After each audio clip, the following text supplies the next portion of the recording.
அனைவருக்கும் வணக்கம். நான் இந்திய பெண்ணே பாரதி பேசுகின்றேன். தொடர்ந்து பல விதமான பூஜைகளை வந்து முக்கியமா மூலக்கடவுள்களான முருகர், சிவன், விஷ்ணு அவங்கள நோக்கியும், அதே சமயத்தில் பணத்தை அதிகமாக செல்வ வளத்தை வாரி வழங்குகின்ற அந்த குபேரன், அ அந்த குபேரன் போய் வணங்கி அந்த எஸ்புதூர் என்ற ஊர்ல போயிட்டு உங்களுக்கு அந்த இவர் இப்போ எஸ்புதூர்ன்னு அதுக்கு பேர் இருக்கு. அங்க வந்து அந்த சனத்குமாரர், சௌந்தர்யா தேவிய வணங்கி குபேரன் இழந்த செல்வங்களை அ இருக்கிற செல்வங்களை இழந்து, அதை மீட்றதுக்கு அங்க போனா வந்தது. அதனால குபேரர், சனத்குமாரர், சௌந்தர்யா தேவி, அ அந்த குபேரனுக்கு செல்வத்த குடுத்த சிவன், இவங்களெல்லாம் ஒண்ணா வச்சு இந்த மாரி ஒரு 6 மாசம் கும்பிடணும். 6 பௌர்ணமிக்கு. அதில டெய்லி ரூ. 1 காயின் வச்சு, சனத்குமாரர், சௌந்தர்யா தேவின்றத ஒரு பேப்பர்ல சந்தனத்தில, குங்குமத்தில எழுதி வச்சுக்கிட்டு பண்ணணும் அப்படின்னு நான் உங்களுக்கு சொல்லியிருந்தேன். அத வந்து நான் நாளைக்கு 6வது பௌர்ணமியா முடிக்க போறேன். நான்லாம் கால்குலேட்டர்லாம் பண்ணல. ஒரு நாள் உங்ககிட்ட சொல்லி ஆரம்பிச்சேன். அத கரெக்ட்டா பாருங்க. அ திருவாதிரை ஆருத்ரா சமயத்தில முடியிற மாரி வருது. போகி பண்டிகை அன்னைக்கு 6வது பௌர்ணமியில முடியிற மாரி வருது. நீங்க நாளைக்கு அத தொடக்கமா கூட வச்சுட்டு 6 பௌர்ணமிக்கு பண்ணலாம். கால்குலேட்டர்லாம் பண்ண தேவையில்ல. நீங்க அத பண்ணும்போது ஆட்டோமேட்டிக்காவே அந்த ஒவ்வொரு பௌர்ணமியும் ஒரு அற்புதமான நாளா, 6வது பௌர்ணமியில ஏதோ ஒரு முக்கியமான ஒரு பௌர்ணமியினுடைய உங்களுடைய ஜாதகத்துக்கும், உங்களுடைய வாழ்க்கைக்கு தேவையானமான ஒரு நாளா கூட அது முடியலாம். அது தொடங்குறது நான் அப்படிலாம் கால்குலேட் பண்ணி தொடங்கல. அந்த சமயம் கரெக்ட்டா வந்து அந்த சனத்குமாரர், சௌந்தர்யா தேவிய வணங்கணும் அப்படின்றது எனக்கு விதியா இருந்ததுன்றதுனால, அ அது கடவுளா பார்த்து பிரபஞ்சமா என்ன பண்ணுச்சுன்னா, அத எல்லாத்தையும் இந்த இடத்துல இது இருக்குது. நீ போய் பாரு அப்படின்னு பிரபஞ்சமா எனக்கு அத காட்டுது. ஏன் காட்டுதுன்னா, அந்த பூஜை முறைகளா இருக்கட்டும், தியான முறைகளா இருக்கட்டும், அந்த நம்பர யூஸ் பண்ணுறது 369 ஆக இருக்கட்டும், அ அந்த மாரி பிரபஞ்ச நம்பர்கள் எல்லாமே அந்த 55 இதுங்கள யூஸ் பண்ற விதத்தில வந்து ஒரு புரிதல் இருக்குது எனக்கு. அந்த கரெக்ட்டா தான் அத பண்றேன்றதுக்கு சாட்சியா என்ன ஆகுதுன்னா, அடுத்தடுத்து நான் ஒரு கோர்ஸ் நம்ம வந்து 3 இயர்ஸ் கோர்ஸ், 5 இயர்ஸ் கோர்ஸ் நம்ம வந்து எதனா காலேஜில முடிக்கிறோம்னா, இத முடிச்சா அடுத்த ஸ்டேஜுக்கு தான் போணும் அப்படின்றதுக்கு என்ன ஆகுதுன்னா, நம்ம கரெக்ட்டா தான் முடிச்சிருக்கிறோன்றதுக்கு என்ன சாட்சின்னா, நான் சிவனை நோக்கி வணங்கி இருந்து சிவனுக்கு வந்து இத்தனை அவதாரங்கள் இருக்குது. அவர வந்து நெத்தி பொட்டுக்கு நடுவுல வச்சு, இத்தனை விஷயங்கள் இருக்குது. அதையெல்லாம் நெத்தி பொட்டுக்கு நடுவுல வச்சு, வச்சு, வச்சு வணங்கணும். இப்படியெல்லாம் நம்ம யோசிச்சு பண்றதுனால என்ன ஆகுதுன்னா, அந்த சிவனை வணங்கி செல்வந்தரான குபேரனை பற்றி வணங்கணும். அந்த குபேரனை எப்படி வணங்குறது? அந்த குபேரன் அப்படி சிவனால வந்த செல்வத்த ஒரு சமயம் இழந்துடுறாரு. அத மறுபடியும் எங்க போயிட்டு அந்த சனத்குமார சௌந்தர்யா கிட்ட மீட்றாரு. அப்புறம் அந்த சனத்குமார்ன்றவர் முருகருடைய முன்னுது. தொடர்ந்து முருகருடையது தான் நான் கனகம்பட்டி பழனிசாமியாக இருக்கட்டும், உங்களுக்கு அந்த முருகர் சம்பந்தமா வைகாசி விசாகமாக இருக்கட்டும், தைப்பூசமா இருக்கட்டும், அதையே தான் தொடர்ந்து வந்து அந்த அருங்கோண ஸ்டார் போடலாம். அதில வந்து சரவணபவ எழுதலாம். அதில இந்த நம்பர் எழுதலாம். இப்படி சொல்லி, சொல்லி அந்த முருகனுடைய விஷயங்களை வந்து கூடவே வந்து தொடர்ந்து இப்படி பண்ணலாம். சஷ்டினா இந்த மாரி கிருத்திகைனா 6 வெத்தல வச்சு அதில விளக்கேத்தலாம். அந்த தீபங்கள் வருதுல்ல, ஓம் சரவணபவ அருங்கோணம் அதில வரலாம். அந்த முறைகள்லாம் உண்மையிலேயே ரொம்ப சக்தி வாய்ந்ததா இருந்திருக்கு. அதனால தான் என்ன ஆகுதுன்னா, பிரபஞ்சத்தில இப்படியெல்லாம் வேண்டுதல் முறைகள் பண்ணா, இன்னும் இன்னும் கூட அடுத்த ஸ்டேஜுக்கு நம்ம போலாம். அப்படின்ற மாரி விஷயங்கள் தான் பார்த்தது. அது செல்வ வளமா இருக்கட்டும், கல்யாணமா இருக்கட்டும், குழந்தையா இருக்கட்டும், உடம்பு சரியாகிற விஷயமா இருக்கட்டும். அதே மாரி அருணகிரிநாதருக்கு நான் சொன்னது என்னன்னா, அவருக்கு அந்த மாரி வந்து ஒரு பயங்கர தப்பான ஒரு விஷயத்துலேருந்து மீண்டு முருகர் வந்து அங்க போயிட்டு சூசைட் பண்ணிக்கிறதுக்கு போறாரு திருவண்ணாமலை மேலன்னா, அவருக்கு தப்பான வழியில் இருந்திருந்து மீண்டு வந்தவர். அதனால ஒரு ட்ரக் அடிக்ட்டோ, இல்ல ஒரு கேரக்டர மாத்தணுன்றதுக்கு அருணகிரிநாதரையும், முருகரையும் சேர்த்த மாரி கும்பிடுங்க அப்படின்னு ஒரு கான்செப்ட்டோட ஒண்ணொண்ணும் நான் சொல்லிட்டு வந்திருக்கேன். அந்த மாரி தான் இப்ப நான் வந்து உங்களுக்கு ரீசென்ட் டேஸ்ல என்ன சொல்லியிருந்தேன்னா, அந்த சிவன வந்து உங்க வாழ்க்கையில நல்லாவே உணர முடியும்னா, ஏன்னா சிவன் வந்து ஒரு உருவமற்றவர். நம்பளா தான் அது புரிஞ்சுக்கிறதுக்காக சங்கர்ன்னு ஒரு உருவம் குடுத்து வச்சிருக்கோம். ஆனா, அவர் வந்து உருவமற்றவர். அவர நம்ப மனுஷன் ரூபத்தில இருக்கிறவங்க நம்ப அவர புரிஞ்சுக்கணும்னா, நெத்தி பொட்டுக்கு நடுவுல நீங்க இந்த தம்ப்நெயில் காட்டுறேன் பாருங்க. போன முறை கிரியேட் பண்ணி வச்சிருந்தேன் பாருங்க உங்களுக்கு. சரீரம் முழுவதுமே சாம்பல் பூசி ஒரு வைராக்கியமா இந்த உருவத்த எப்ப கொண்டு வரணும்னா, நீங்க யாரோ ரொம்ப வாழ்க்கையில கஷ்டப்பட்டுருக்கீங்க, அவமானப்பட்டுருக்கிறீங்க, ஒரு வைராக்கியமா வின் பண்ற நோக்கத்தில இருக்கிறீங்கன்னா, அந்த சிவனுடைய தோற்றத்த சரீரம் முழுவதும் சாம்பல் பூசின ஒரு உருவத்த சிவனா நெனச்சு, நெத்தி பொட்டுக்கு நடுவுல நெனச்சுன்னு தியானம் பண்ணணும். அது நீங்க உட்கார்ந்து ரொம்ப நேரம் பண்ணணுமா? இல்ல. முடிஞ்சா பிரம்ம முகூர்த்தத்துல பண்ணலாம். இல்லன்னா நீங்க ஏதாவது ஒரு வேலை செஞ்சுக்கிட்டு இருக்கீங்கன்னா கூட, அந்த நெத்தி பொட்டுக்கு நடுவுல கொண்டு வந்து அத பண்ணணும். அந்த மாரி நெறைய விஷயங்கள் சொல்லியிருந்தேன் உங்களுக்கு. உச்சி கொண்டை, உச்சியில் கொண்ட மாதிரி போட்டுட்ருக்காருல சிவபெருமான், அந்த உச்சி வழியாக தானே நீர்வீழ்ச்சி மாதிரி உங்களுக்கு கங்கை வருது. அதெல்லாம் நெத்தி பொட்டுக்கு நடுவில் நம்ம கண்ணை மூடிக்கிட்டோ இல்லை கண்ணை திறந்துக்கிட்டோ அந்த நெற்றி பொட்டுக்கு நடுவில் இந்த உருவங்களை இந்த விஷயங்களை கொண்டு வரணும். இது சங்கர் தோற்றம். இதை நான் இதை தொடர்ந்து பண்ணதுனால தான் என்ன ஆகுதுன்னா, எனக்கு வந்து இந்த சிவனும் மார்கழி மாதம்னாவே உங்களுக்கு பெருமாளும் சிவனும் 2 பேருக்குமே ரொம்ப முக்கியமானது. அந்த பரமபத அன்றைக்கி வெள்ளிக்கிழமை அன்றைக்கி முடிஞ்சு அன்றைக்கி நைட்டு சனிக்கிழமை வெடிகாலையில் அந்த ஃபாஸ்டிங்கெல்லாம் நான் கம்ப்ளீட் ஃபாஸ்டிங், ரைஸ் போகாமல் இந்த மாதிரி ரொம்ப பக்காவாக இருந்தேன். அதனுடைய விளைவு என்ன ஆச்சுன்னா, அந்த நைட்டு வந்து கரெக்டாக எனக்கு வந்து ஒரு குலதெய்வம் இருக்காங்க. அதே குலதெய்வமும் ஒரு வியூவருக்கு, அவங்க பேர் வந்து ரேவதி ஜெயபால். அவங்க என்ன பண்ணுறாங்க, நீங்கள் கந்தர்வர்கள் பற்றி உங்களுக்கு தெரியுமா, கந்தர்வர்கள் பற்றி நீங்கள் பேசுங்கன்றாங்க. ஏன்னா அந்த மிட் நைட்டு முன்னாடி நாள் நம்ம தூக்கம் இல்லாமல் இருக்கிறோம் இல்லைங்களா, அதனால் வேண்டி நம்ம அந்த நாள் முடியுது வெள்ளிக்கிழமை இரவு, சனிக்கிழமை காலையில் மிட் நைட் 1:30 மணிக்கு ஒரு விழிப்பு வந்துடுது. அந்த விழிப்பில் என்ன ஆகுதுன்னா, எனக்கு இந்த பெருமாள், அந்த வைகுண்ட ஏகாதசி சம்மந்தப்பட்ட பெருமாள், அதுக்கு அடுத்து வரப்போகிற பௌர்ணமியில் வரப்போகிற ஆருத்ரா, சிவன், இந்த 2 பேருக்கு சம்மந்தப்பட்ட ஒரு பிரபஞ்ச விஷயமாக எனக்கு அது கனவுன்னும் சொல்ல முடியாது, நிஜம்னு சொல்ல முடியாது. அந்த மாதிரி வந்து நிறைய விஷயங்கள் அது நான் உங்களுக்கு அதுக்கப்புறமா போடுறேன். ஒரு சிவனையும் அந்த பெருமாளையும் அந்த கண்ணனையும் இணைத்த மாதிரி ஒரு கோயில் ஒன்று எனக்கு அறிமுகமாகுது. அதே சமயத்தில் அவங்க என்னத்துக்கு அந்த இது போட்டாங்களோ தெரியல கமெண்ட்டு, ஆனால் அந்த மிட் நைட் 1:30 மணிக்கு நான் எழுந்து பார்க்குறேன். அப்போ வந்து அவங்க கந்தர்வர்கள் பற்றி உங்களுக்கு தெரியுமா அப்படி கேட்கும்போது தான் எனக்கு அது ஏன் அவங்க கேட்குறாங்கன்னா, அது கூட யார் கேட்குறாங்கன்னா, எனக்கு கன்னி குலதெய்வமாக இருக்கிற மாதிரி தான் அவங்களுக்கும் குலதெய்வம். அப்போ ஏதோ ஒரு வகையில் ஜீன் வந்து எனக்கும் அவங்களுக்கும் இருக்கும். அவங்க வியூவராக இருந்தாலும் எங்கள் குலதெய்வம் கூட அவங்க கன்னி சொன்னப்போ நான் வந்து சரி, நான் அப்போயே அவங்க சொன்னேன், என்னுடைய குலதெய்வம் உங்கள் குலதெய்வம் ஒன்றா இருக்கிற பட்சத்தில் ஏதோ ஒரு வகையில் நம்ம வந்து ஒரு வீட்டில் பிறந்தவர்கள் மாதிரி ஒரு ஜீன் ஒற்றுமை எங்கேயோ ஒன்று இருக்கும். ஏன் அதை நான் சொல்கிறேன்னா, இந்த மாதிரி தான் நீங்கள் வந்து அந்த குலதெய்வங்களை கும்பிடணும்னு சொல்கிறதுனுடைய மீனிங் என்னன்னா, அப்போ தான் அவங்க மூலமாக எங்களுக்கும் அது குலதெய்வம்னுவாங்க. அப்போ புரிஞ்சுக்கலாம். இல்லை உங்களுக்கு தெரியலன்னா கூட அந்த ஜீன் வழி தொடர்பு இருப்பவர்கள் மூலமாக உங்களுக்கு வாழ்க்கையில் ஏதோ ஒரு கர்மாவில் ஏதோ ஒரு சாபத்தில் நீங்கள் சிக்கிக்கிட்டு இருக்கீங்கன்னா அதில் மீட்கிறதுக்கு கடவுளால் உங்களுக்கு அனுப்பப்படுவாங்க. இது எனக்கு அதை நான் கண்ணின்னு சொல்கிறேன். ஆனால் உங்களுக்கு வேறு ஒரு குலதெய்வம் இருக்குது. உங்களுக்கு வேறு யாரோ ஃப்யூச்சரில் எங்கேயோ நார்த் சைட்லேருந்து எங்கேயோ இருந்து இங்கேருந்து ஃபாரின் போய் செட்டில் ஆகிட்டு அதுக்கப்புறம் திரும்ப வந்து எங்களுக்கும் அதுதாங்க குலதெய்வம்னு சொல்கிறாங்கன்னா, அவங்கள வந்து நீங்கள் கண்காணிக்கிறதோ இல்லை ஓரளவுக்கு ஃப்ரெண்டு மாதிரி இருக்கிறது நல்லது. ஏன்னா அவர்கள் மூலமாக ஒரு விஷயத்தை உங்களுக்கு ஏதோ ஒரு சாபத்தில் அல்லது ஏதோ ஒரு கர்மாவில் மாட்டிக்கொண்டு இருக்கும் உங்களை மீட்பதற்காக அந்த குலதெய்வங்கள் அந்த ஜீன் மூலமாக பயணித்து அந்த மனிதர்கள் ரூபத்தில் உங்களுக்கு வரும். ஏன்னா அந்த வைகுண்ட ஏகாதசிக்கு ப்ராப்பராக நான் ஃபாஸ்டிங் இருந்ததாக இருக்கட்டும், அந்த 555 எழுதினேன். அதாவது நீங்கள் சொல்லிவிட்டு நான் இதெல்லாம் உங்களுக்கு மட்டும் சொல்லிட்டு நான் ஏன் எழுத போகிறேன் அப்படின்னு நினைக்காதீங்க. நான் சொன்னேன் இல்லைங்களா, 1111 முறைன்னு சொல்லிட்டு எழுதிட்டே இருக்கேன். ஒரு கட்டத்துக்கு மேலே ரொம்ப முடியாமல் போச்சு. அப்போ என்ன பண்ணேன், ஒரு ஐடியா பண்ணி 555வது இடத்துல நிறுத்திட்டேன். ஏன்னா அதுவும் கரெக்டு தானே, 555 வந்துடும், 55 போட போகிறோம். அது உங்களுக்கு சொல்லியிருந்தேன், நீங்கள் எத்தனை பேர் இது பண்ணிங்க தெரில, நான் பொய் சொல்லலை. இது பாருங்கள், வைகுண்ட ஏகாதசனிக்கு கண்ணன்னா 5, அதனால் 11 மாதிரி கணக்கு வந்துடும். அதுவும் முக்கியம். அதனால் 1111 முறை 555 போடுங்க, உங்கள் வேண்டுதலை வைங்க சொன்னேன் இல்லைங்களா. நான் என்ன பண்ணேன், 555 வரை இதை எழுதி என்னுடைய வேண்டுதலை சொன்னேன். அது பண்ணேன் இல்லைங்களா.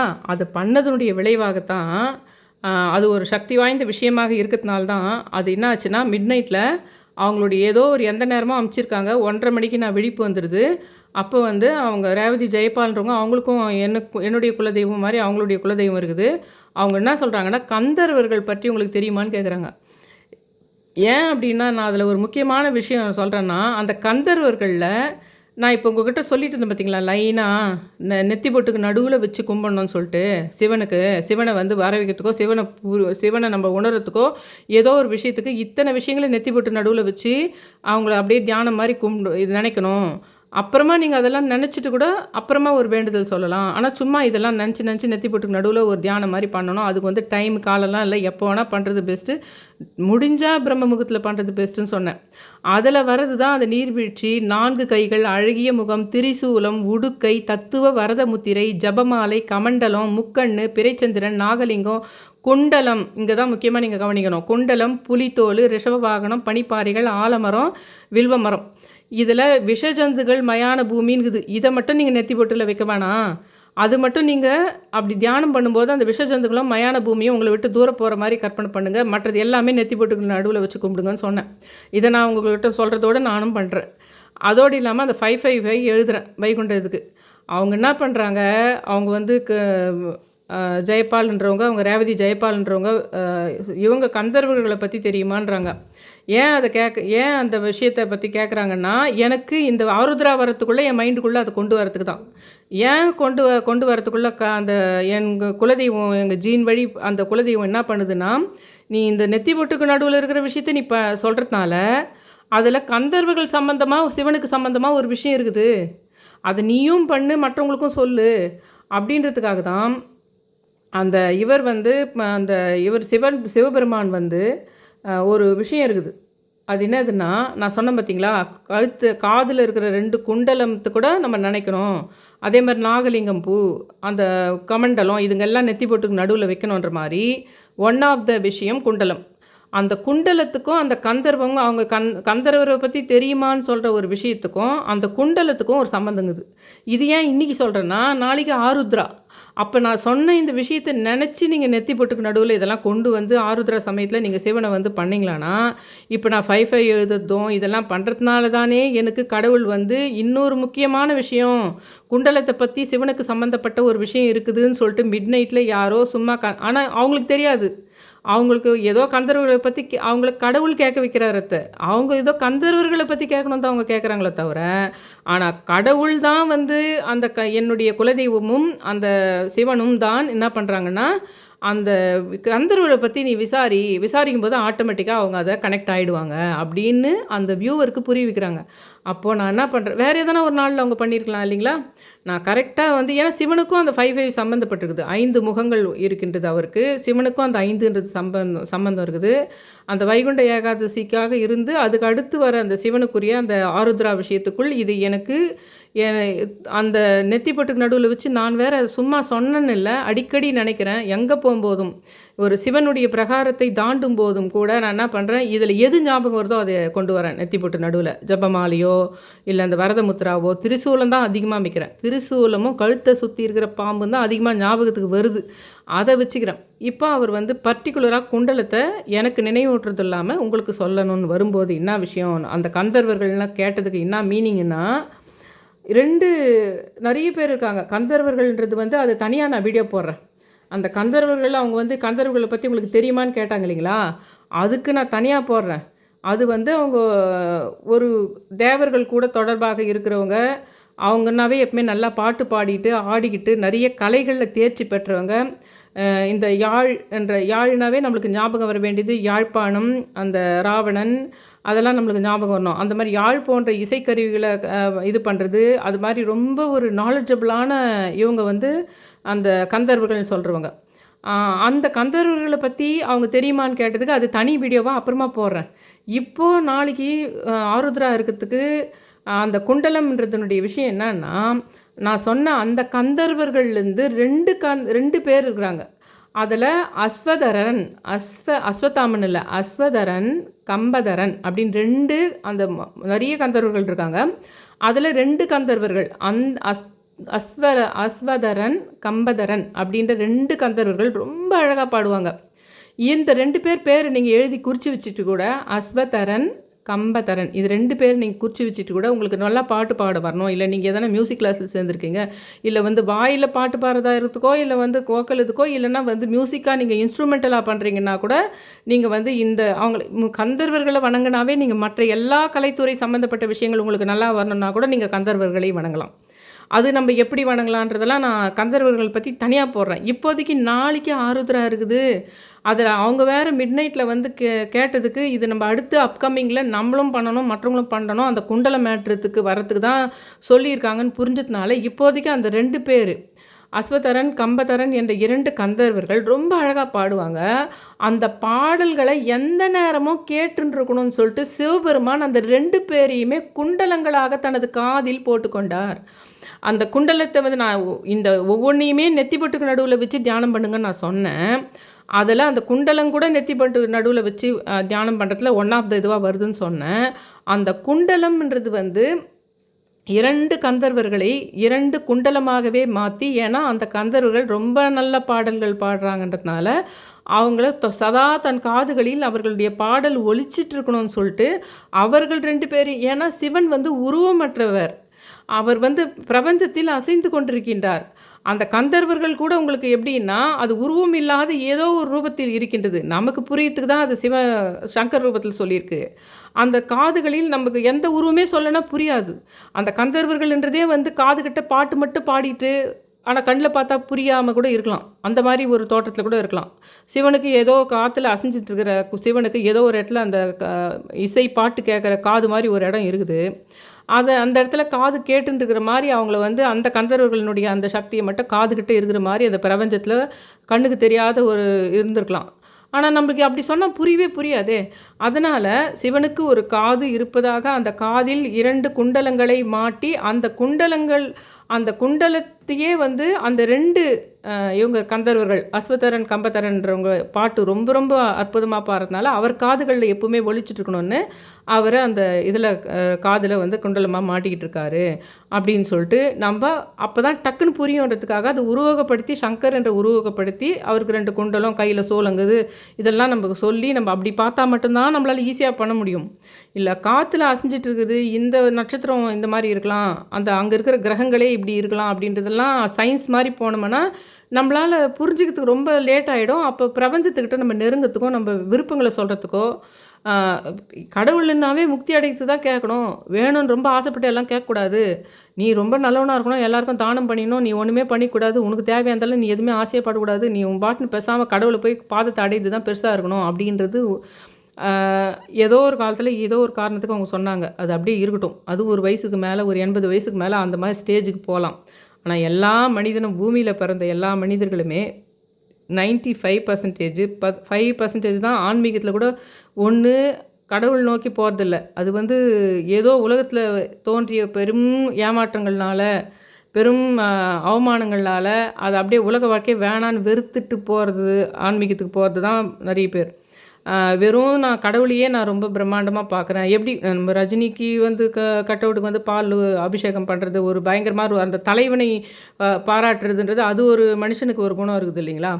அந்த ஒரு ஒன் ஆஃப் த இதுதான் உங்களுக்கு வந்து அந்த கடவுளை நம்ம சேர்றது மட்டுமே போதும், வேறு எதுவும் வேணாம் அப்படின்றது, அது அது ஒரு மாரி மைண்ட் செட்டு. அது ஒரு பக்கம் இருக்கட்டும். ஆனா 90%க்கு வந்து ஒரு குடும்பம், நமக்குன்ற ஒரு காதல் இருக்கும், அந்த ஒரு வாழ்க்கை இருக்கும். நம்ம வீடு இப்படி இருக்கணும்னு இருக்கும், நம்ம ஸ்கூல்ல இந்த மாரி ஸ்கூல்ல தான் சேர்க்கணும்னு இருக்கும், நம்ம பசங்கள இப்படி கொண்டு வரணும்னு இருக்கும், நம்ம இப்படி ட்ரெஸ் பண்ணணும்னு இருக்கும். இந்த மாரி விஷயங்கள்லாம் நம்ம பண்ணணும் அப்படின்னா, உங்களுக்கு வந்து அதே இறை வழியில், நியாயமான வழியில் நம்மளுக்கு அதுக்கு கிடைக்காமல் போகாமல் நிச்சயமாக கிடைக்க வைப்பதற்கு பல கர்மாக்கள், பல சாபங்கள் இருக்கும் உங்களுக்கு முன்னாடி. அப்ப அது கிடைக்கிறது லேட் ஆகும்னும்போது, அதற்காக ஏற்படுத்தப்பட்ட இந்த சடங்குகளும், இந்த கடவுளை வழிபாடு முறைகளும், ஒருநிலைப்படுத்துகின்ற விஷயங்களும், உங்களுக்குள்ளேயே இருக்கின்ற கடவுள் சக்திய வெளிய கொண்டு வரதுக்கு, நெறைய அவங்கவங்களுடைய சக்திக்கு ஞானிகள் வந்து ட்ரை பண்ண விஷயங்கள் தான் உங்களுக்கு வந்து இந்த மாரி பாடல்கள், திருப்புகள், சித்தர்கள் அவங்க ஏற்படுத்துனது. அதே சமயத்தில அவங்க மருத்துவத்துக்காகவும் பண்றாங்க, சயின்ஸாவும் பண்ணியிருக்காங்க, எல்லாத்துக்கும் பண்றாங்க. அதில ஆன்மீகம் என்ற பார்ட்ல வந்து அந்த மனம் என்ற விஷயம், அந்த கடவுளோடு நெருங்குவதற்கும், சமுதாயத்தில நம்ம எப்படி இருந்தா மனவலிகள் இல்லாம நம்ம வந்து எஸ்கேப் ஆவறதுக்கு, பாவங்கள் செய்யாமயும், அடுத்த ஜென்மத்துக்கும் தொடராம இருக்கிறதுக்கு சில கஷ்டங்கள், அதுக்கு தான் ஆன்மீகம் தேவைப்படுது. அப்போ இந்த விஷயம் வந்து நம்மளுக்கு கடவுளா பார்த்து நம்ம கரெக்ட்டா ஒருநிலைப்படுத்தி எல்லாம் பண்ணுறதுனால தான் கடவுளே பண்றாரு. ஒரு சூட்சுமமான விஷயம். ஆருத்ரா வரத்துக்குள்ள பண்ணுங்க. நீங்க என்ன பண்ணுங்கன்னா, அந்த அஸ்வதரன், கம்பதரன் என்ற 2 அந்த குண்டலங்கள், அதை நினைத்து அந்த 2 பேர நினைச்சு, அந்த சிவனனுடைய காதுல அந்த குண்டலங்கள் இருக்குதுன்னு நெத்தி பொட்டுக்கு நடுவுல நினைச்சு, மியூசிக் தான்றது இல்ல. உங்களுடைய இந்த ஆருத்ரா சமயத்தில அதை பண்ணுங்க. அது கடவுளால் எனக்கு உணர்த்தப்பட்ட விஷயத்தை நான் உங்களுக்கும் சொல்றேன். இப்போ அதெல்லாம் நான் லைனா சொல்லியிருக்கேன். இப்போ நெறைய வீடியோ போட்டிருக்கேன். அதில லைனா சொல்லியிருக்கேன். அதுக்கு மொத்தமே நீங்க இப்போ அப்படியே பார்த்துட்டு இருக்கிறீங்கல்ல, தம்ப்நெயில் வேற தம்ப்நெயில் அது. அப்போ நான் போட்ட தம்ப்நெயில உங்களுக்கு காட்டிட்டு இருக்கேன். அத பார்த்து கூட நீங்க அப்படியே நெத்தி போட்டு இதில குண்டலம் ரொம்ப முக்கியமா இப்ப நான் சொல்றேன். அந்த 2 கந்தர்வர்கள்ன்ற விஷயத்த சொல்லி. நாளைக்கு அப்படி கும்பிடுங்க. 2வது எப்படி நம்ம வந்து ஆருத்ரானா அந்த மெயினா அந்த இது பண்ணி பண்றது, அந்த களி அந்த 2 முக்கியமான விஷயமா இருக்குது இல்லைங்களா உங்களுக்கு? அவர் வந்து மார்கழி மாதத்தில் வந்து அந்த சேத்தனார்ன்றதும் திரேதா யோகான்றதும் எல்லா யூடியூப்லேயும் சொல்லியிருப்பாங்க. அந்த சேத்தனார்ன்றவர் வந்து களி இது பண்ணது, அந்த அந்த களின்றதை கேழ்வர்கள் தான் அவர் பண்ணியிருக்காரு. ஆனால் நம்ம இப்போ ஆருத்ரா களின்றது வெறும் அந்த கொஞ்சோண்டு வெல்லம் தண்ணியில் கொஞ்சம் நல்லா கொதித்த பின்னாடி அந்த கொஞ்சம் லைட்டாக பச்சரிசியை வறுத்துட்டு அதை கொஞ்சம் ரவை மாதிரி மிக்சியில் பொடி பண்ணிக்கிட்டு அந்த கொஞ்சம் நிறையவே தண்ணி வச்சுக்கணும். அது நிறையவே தண்ணி வச்சுட்டு வெல்லம் தண்ணி கொதிக்கும் போது இதை போட்டு கிண்டிக்கிட்டே இருந்து கொஞ்சம் நெய்யும் கூட சேர்த்த மாதிரி கொஞ்சம் ஏலக்காய் அதெல்லாம் போட்டு கிண்டிக்கிட்டே தான் வந்துடும் கெட்டியாக. அதை அப்படியே உருண்டை மாதிரி பண்ணிவிட்டு அதுதான் ஆருத்ரா களியாக இப்போ நம்ம எல்லாம் பண்ணுறது. அது பண்ணுங்க, ரொம்ப ஈஸி, ரொம்ப ஒன்றும் உடம்புக்கு தப்பு கிடையாது, ரொம்ப அவ்வளோ சுகர் கிடையாது அதில். அதனால் கேலரி கான்ஷியஸ் இருந்தாலும் சரி, சுகர் இருந்தாலும் சரி கொஞ்சம் சாப்பிடலாம். ஏன்னா அது கொஞ்சம் பண்ணுங்கள். அது ஒரு ஒரு நிவேதனங்கள் வந்து ஒரு ஒரு சக்தி வாய்ந்த ஒரு விஷயங்களாக இருக்கும். நம்மளுக்கு இப்போ தெரிஞ்சதெல்லாம் கொஞ்சம் தான் அதனுடைய மகிமை என்னான்னு. அது ஒரு ஒரு உணவுப் பொருட்களும் ஒரு நிவேதனமாக சொல்லப்படுகின்றது. ஒரு ஒரு உணவுப் பொருட்களும் அந்தந்த பண்டிகைக்கு நம்முடைய இதில் ரொம்ப ரொம்ப பின்னாடி சக்தி வாய்ந்த ஒரு விஷயமா அது இருக்கும். அது கோலங்கள் மாதிரி போடுற விஷயமா இருக்கட்டும், கலர் மாதிரி பண்ணுற விஷயமா இருக்கட்டும், இந்த மாதிரி ஒரு உணவுப் பொருளாக இருக்கட்டும், அதன் பின்னாடி ஒரு முக்கியமான ஒரு ரொம்ப சக்தி வாய்ந்த ஒரு விஷயம் இருக்கும். அதனால் அதை பண்ணுங்கள். அந்த திரேதா யோகான்னு சொல்லிட்டு இருந்தது. அவங்க கணவன் வந்து இந்த மாதிரி ஃபஸ்ட் நைட்டு 4வது நாள் தான் எப்பவுமே பண்ணுவாங்க அந்த காலத்தில். அந்த 3வது நாளே அவங்க ஹஸ்பண்ட் இதாகிறாருன்றதுனால ரொம்ப பார்வதியோட பக்தியாக திரேதா யோகா இருந்ததுனால அவங்க ரொம்ப பார்வதி கிட்ட கேட்குறாங்க, இந்த மாதிரி வந்து என் கணவனை இது பண்ணுன்னு சொல்லிட்டு. அப்போது பார்வதி தேவி வந்து இவர்கிட்ட சிவன்கிட்ட கேட்டு அந்த உயிர் தராங்க. அதாவது எவ்வளோ பக்தியும் ஒரு இது இருந்ததுன்னா உங்களுக்கு அது கடவுளுக்கு தேவைப்பட்டால் அவங்க திரும்ப அந்த உயிரை கூட தருவாங்க அப்படின்றதுக்கும் ஒரு ஒரு ஒரு மாதத்துக்கு ஒரு ஒரு ஒவ்வொரு கடவுள் விஷயங்களில் ஒன்று ஒன்று நம்மளுக்கு சாட்சியாக இருக்கிற கதைகள் அது. இப்போ அது நீங்கள் அந்த மாதிரி பண்ணி கும்பிடுங்க. உங்கள் வேண்டுதலை அது எப்பவுமே எல்லாரும் சொல்லியிருப்பாங்க. இந்த சாந்தனார் கதைலாம் சொல்லுவாங்க, களி பண்ணுறதெல்லாம் சொல்கிறாங்க. ஆனால் இதில் சூட்சுமமாக நான் எல்லாரும் கோயிலுக்கு போகிறத விஷயம் அதுங்கெல்லாம் எல்லாரும் சொல்லியிருப்பாங்க. இதில் எனக்கு கடவுளால் உணர்த்தப்பட்டு அவங்க வந்து வியூவரால் சொல்லப்பட்டு அந்த குண்டலம் என்ற ஒரு 2 விஷயம் நெத்தி பொட்டுக்கு நடுவில் வைக்கிறது. இத்தனை நாள் பாம்பு சூலம் சொல்லிட்டு இருந்தீங்களா, இப்போ இந்த ஆருத்ராவுக்கு அந்த இவங்க கந்தர்வர்கள் 2 பேர் அஸ்வத்தரன் கம்பத்தரன்ற 2 பேரை குண்டலமாக சிவபெருமான் காதில் போட்டுக்கிட்டு அந்த பாட்டு இசையை எப்போவுமே காதில் கேட்டுருக்கணும்னு. ஆனால் அவ்வளோ பாடல் அழகாக பாடுறவங்க அந்த 2 பேரும் அந்த விஷயத்தை நினச்சிக்கிட்டு அந்த 2 குண்டலத்தையும் நினச்சிக்கிட்டு அந்த சிவனை தியானம் பண்ணுங்கள். எப்படியும் அந்த நடராஜர் தான் உங்களுக்கு வந்து ஆருத்ரானாவே டான்ஸு நடராஜர். அந்த இசை அந்த குண்டலம் சம்பந்தப்பட்ட காதில் இருக்கின்ற குண்டலத்தையும் உங்கள் மனதில் நினைத்து அந்த நடனமாடுகின்ற சிவபெருமானை கூட அந்த காதில் இருக்கின்ற 2 கந்தர்வர்களாக தொங்கிக் கொண்டிருக்கும் அதன் வழியாக பாட்டை நம்ம வந்து இதில் போட்டுக்குவோம் இல்லைங்களா, நம்ம இதில் போட்டு அந்த ஒயரில் போட்டு நம்ம கேட்குறோம் இல்லைங்களா பாட்டை, அந்த மாதிரி வந்து ஹெட்ஃபோனில் போட்டு பாட்டு கேட்குறோம் இல்லைங்களா, அந்த மாதிரி அவர் உண்மையிலே கூட இருந்திருக்கலாம், ஹெட்ஃபோனாகவே கூட இருந்திருக்கலாம். இவங்க விஷயம் தெரியாமல் அதை குண்டலம் சொல்லியிருக்கலாம், நம்மளுக்கு தெரியல. அது உண்மையிலே அது ஒரு ஹெட்ஃபோனாக கூட இருந்துட்டு தூரம் இருந்து பாடுற கந்தர்வர்கள் பாடுறத அதில் அப்சர்வ் பண்ணி கேட்குற மாதிரி அது ஒரு டெக்னாலஜி வைஸ் கூட இருந்திருக்கலாம் அந்த குண்டலங்கள். அது நம்மளுக்கு தெரியல.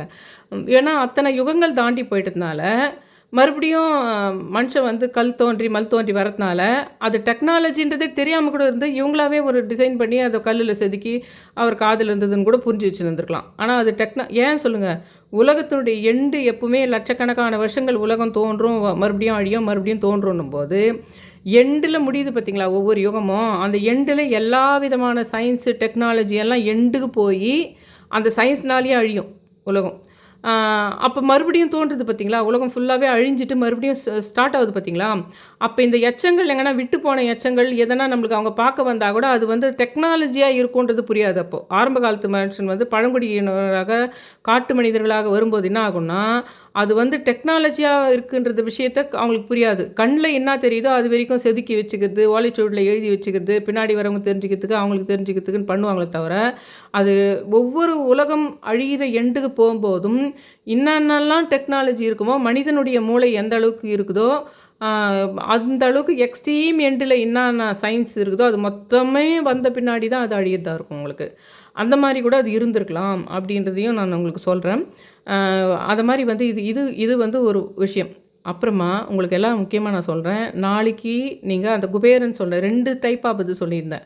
ஒன்று வந்து வெறும் குபேராய நமகன்னு 1008 முறை டெய்லி சொல்லணும், 48 நாள். அது வந்து குபேர கோலம் ஒன்று அது மறுபடியும் எங்கள் கார்டில் கொடுக்குறேன் லாஸ்ட்டில். அது வந்து அந்த ஒரு கோலம் போட்டிருந்தேன் பாருங்கள், குபேர நம்பர் போட்டு எப்பவுமே ஒன்று இருக்கும், அதுக்குள்ளே ஓம் வர மாதிரி போட்டு 4 கார்னர்லேயும் இது மாதிரி போடணும், சூளை மாதிரி போட்டு அது ஓவரால் மொத்தமாக சேர்த்து ஒரு வட்டம் போடணும். அதெல்லாம் நான் அந்த வீடியோவிலே காமிச்சிருந்தேன், 2 நாளைக்கு முன்னாடி போட்டேன். அந்த மாதிரி 48 நாளைக்கு பண்ணி வெறும் குபேரனை நோக்கி மட்டும் பண்ணுறது, குபேர படம் வச்சுக்கிட்டு அது மாதிரியும் பண்ணலாம். அது மாதிரி பண்ணாலும் டெய்லியே ஒரு முந்திரியோ இல்லைன்னா பாதாமோ கல்கண்டோ வச்சு இது பண்ணிடலாம். கடைசி நாள் 48வது நாள் முடிக்கிற அன்றைக்கி வேணால் ஒரு சக்கரை பொங்கல் வச்சு பண்ணலாம். அது பண்ணினாலும் உங்களுக்கு கடன் தீர விஷயம், செல்வ விஷயங்கள் எல்லாமே வரும். ஆனால் அது ஸ்டார்ட் பண்ணுறது பௌர்ணமியில் ஸ்டார்ட் பண்ணிங்கன்னா பெஸ்ட்டாக இருக்கும் அப்படின்னு சொல்கிறேன். 48 நாள் அது லைனாக பண்ணிட்டு போகிறது. டெய்லியே 108 முறையோ இல்லை 1008 முறை சொன்னால் ரொம்ப ரொம்ப பெஸ்ட்டாக இருக்கும். அதை பண்ணலாம். அதுக்கு டிஸ்கிரிப்ஷன்லேயே போட்டிருந்தேன், இன்னொரு மந்திரம் சான்ஸ்கிரிட்டில் இருக்குது, அதை சொன்னால் 1008 முறை ரொம்ப லேட் ஆகும்.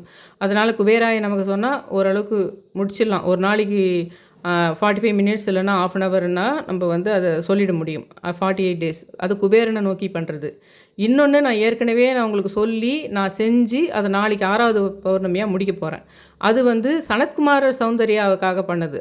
ஒவ்வொரு மாதமும் வர அந்த 6 பௌர்ணமியிலுமே ஒவ்வொரு பௌர்ணமியிலும் ஒரு கலசம் வச்சு அதை சனத்குமார சௌந்தர்யா தேவியை நினச்சி மறுநாள் அந்த தேங்காவை உடச்சி பண்ணிடுது. ஆனால் டெய்லி 1 ரூபாய் காயின்னு பித்தளை தட்டில் ஒரு 1 ரூபாய் காயினாக வச்சுட்டு வந்து நாளைக்கோட முடிச்சுடுவேன். நான் நாளைக்கு அதை முடிச்சுட்டு இந்த 48 நாள் இருக்குது பார்த்திங்களா குபேரந்து, அதை நான் நாளைக்கு அந்த கோலம்லாம் போட்டு வச்சுட்டேன். அன்றைக்கே பித்தளை தட்டில் உங்களுக்கு காமிச்சேன் இல்லைங்களா, அதை நாளைக்கு தொடங்கிடுவேன். ஆனால் அந்த அந்த இது பண்ணிங்களானாலும் அது வந்து குபேரன் வந்து சிவனிட பயங்கர பக்தியாக இருந்து அவர் வந்து வடக்கு திசை அவர் கொடுத்து பயங்கர செல்வந்தராக்கி, ஆனால் இந்த ராமாயண போரில் அவர் எல்லா செல்வத்தையும் இழந்து மறுபடியும் அந்த யஸ்புதூரில் இருக்கிற சனத்குமார சௌந்தர்யா தேவிகிட்ட போயிட்டு இது மெயினாக வந்து இழந்த செல்வத்தை இது பண்ணுறதுக்கு நிறைய இருந்தது. மூதாதையார் காலத்தில் அப்படி இருந்தது, எல்லாமே ஏதோ ஒரு காரணத்தினால போயிடுச்சு, இல்லை பயங்கர கடனாளி ஆகிட்டீங்க, மறுபடியும் மீட்கணும். அந்த மாதிரி விஷயத்துக்கு நான் சொல்கிறேன், இந்த 6 பௌர்ணமிகள் சனத்குமார சௌந்தர்யா தேவி ரொம்ப ரொம்ப சூப்பராக இருக்கும். டெய்லி அந்த 1 ரூபாய் காயினை அந்த சனத்குமார சௌந்தர்யா தேவின்றது மேலே அந்த 1 ரூபாய் காயினை அப்படி வச்சு உங்களுடைய வேண்டுதல் எல்லாத்தையும் சொல்லி அந்த பித்தளை தட்டில் போட்டுக்கிட்டே வரணும் 6 மாதத்துக்கு. ஆனால் ஒவ்வொரு பௌர்ணமிக்கும் அந்த கலசம் வச்சு அதில் சனத்குமார சௌந்தர்யா தேவியை நினச்சி அதில் அரிசி போட்டு அந்த அரிசி எடுத்து மறுபடியும் நம்ம சமையல் இதில் இது பண்ணிக்கிட்டு பச்சரிசி வச்சு தேங்காவும் மறுநாள் ஓட்டணும் 6 பௌர்ணமிக்கும். அது வந்து அதுவும் வந்து ரொம்ப செல்வ வளத்துக்கு சம்மந்தப்பட்ட உங்களுக்கு வருமானங்களை ஈட்டி தரக்கூடிய, ஏன்னா அதே சமயத்தில் அவர் வந்து முருகருடைய முன்பிறவி பிரம்மாவின் பையனாக இருந்து சிவன் வந்து எனக்கு நீ பிறக்கணும்னு சொல்லிட்டு அவர் சொல்லி பக்கத்தில் நின்று இந்த பார்வதி அம்மா வந்து அந்தம்மா வாய் தந்து அந்தம்மாவும் சொல்லாதனால அப்போனா அவர் கேட்டவங்களுக்கு தான் வாய் விட்டு கேட்ட வரம் தான் அந்தம்மா கிடைக்கணும்னு அந்தம்மாவுக்கு விதி இருக்கிறதுனால அது இவருடைய சிவனுடைய நெற்றிக்கண்லேருந்து வந்த அந்த இவர் சனத்குமாரனுடைய அடுத்த இதுதான் முருகருடைய இது. ஏன்னா அந்த கேட்குறாரு அவர் வந்து எனக்கு நீ குழந்தையா இருந்தா அப்படின்னு கேட்கறதுனால தான் அவர் வந்து முருகனாக வந்து இவர் இதுலேருந்து சிவனுடைய இதுலேருந்து வராரு அப்படின்றது.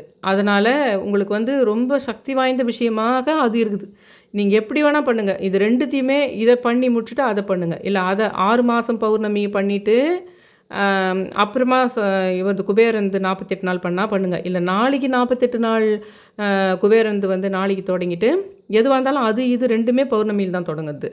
அதனால் அதை ஒன்று குபேரந்து 48 நாள் இது பண்ணுங்கள். அப்படி இல்லைன்னா அந்த 6 பௌர்ணமிகள் சொல்லிட்டு போகிறோம் பார்த்தீங்களா நீங்கள், அந்த அதைய சனத்குமார சௌந்தர்யாவை நோக்கி அது டெய்லியே 1 ரூபாய் காயின் டெய்லியே சனத்குமாரரே சௌந்தர்யா தேவியை போற்றி 108 முறை சொல்லணும். அது டெய்லியே சொல்லணும். அது இது வந்து இந்த குபேரந்து வந்து 48 டேஸ், ஆனால் 1008 முறை சொன்னால் தான் ரொம்ப ரொம்ப பவர்ஃபுல்லாக அது இருக்கும்.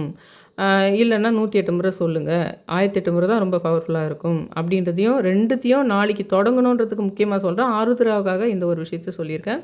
என்னோடய சேனலை சப்ஸ்கிரைப் பண்ணுங்கள், ஷேர் பண்ணுங்கள், லைக் பண்ணுங்கள், ரொம்ப ரிக்வெஸ்ட் பண்ணி கேட்டுக்கிறேன். Thank you all.